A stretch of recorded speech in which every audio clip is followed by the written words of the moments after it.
দিদি, দিদি, দিদি, কি হয়েছে? তোর বর বর হ্যাঁ আমার বর কি? তোর বর কাজলের সাথে কথা বলছে। না, এ হতে পারে না। কি করে? তুই বল, তুই মিথ্যা কথা বলছিস, বল। দিদি তুই শান্ত হ, দিদি শান্ত হ। আর কত শান্ত হব বলতে পারিস? একটার পর একটা ও করেই যাচ্ছে, আমি আর মানতে পারছি না। দিদি তুই ভেঙে পড়িস না, আমার মামা বলেছেন জীবনে এত সমস্যা আছে বলে সাফল্যের এত স্বাদ। বাজে কথা বলিস না, এটা স্যার আব্দুল কালামের কথা। হ্যাঁ, আমার মা তো ওনাকে দাদা ভাবতো। তুমি আবার অন্য মেয়ের সাথে। এটার নাম কাজল কে দিয়েছে?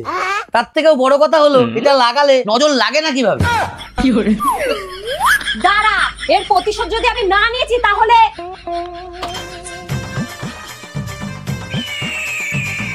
अब देख तू no.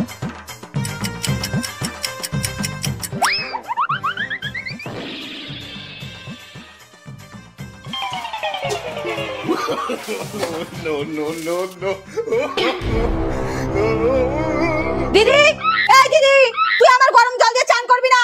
আমার তো তোর গরম জল দিয়ে স্নান করা হয়ে গেছে, এবার তুই যা করার করে নে। দাঁড়া দেখাচ্ছি। अब तू गया बेटा